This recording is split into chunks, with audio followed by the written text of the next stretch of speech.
आज का दिन 26 जून 1950 में स्वामी जी विलीन हुए, समाधि लिया और हर साल हम लोग स्वामी जी का पुण्यतिथि मनाते हैं 26 जून को।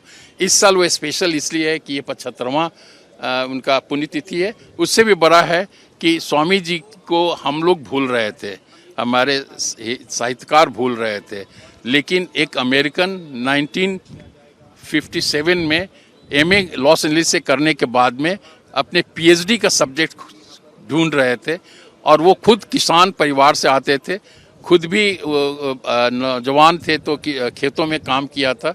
तो चाहते थे कि भारत के किसान और स्वतंत्रता संग्राम में क्या संबंध है, भारत का किसान का देश से क्या संबंध है, इसको ढूंढते हुए आए।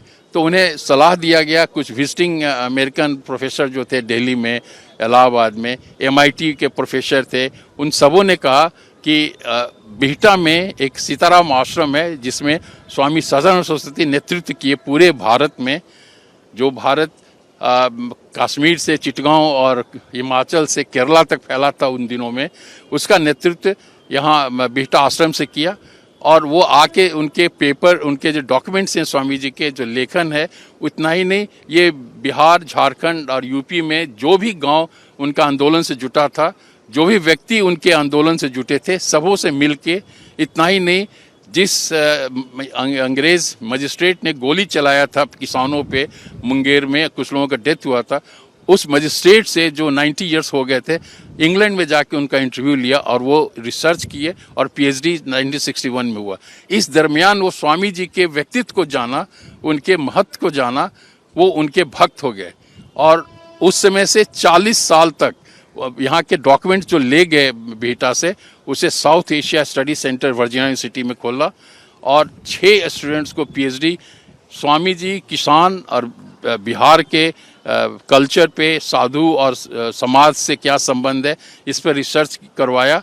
और उनका अंतिम इच्छा थी कि हमारा अंत्येष्टि जो हो वो स्वामी जी के धर्म, उन्हें हिंदू धर्म से हो। और इतना ज़्यादा वो अटैच थे, अमेरिका में उन्हें कहा जाता था बिहार का सबसे अच्छा बेटा। तो वो बेटा का इच्छा था कि हमारा अंत्येष्टि जो हमारा जो विशेष हो, वो पटना में गंगा में प्रवाह हो, जैसे मैं वहाँ ही विलीन हो जाऊँ। इससे बड़ा इमोशनल और कुछ अटैचमेंट नहीं हो सकता है। We're coming from United States with the ashes of my parents, Walter Hauser and Rosemary Hauser, to bring them back to Patna, to Bihar, which was very, very important to them. And we are going to immerse them in the Ganges River as they ask us to do. My name is Sheila Hauser. I'm Walter and Rosemary's daughter.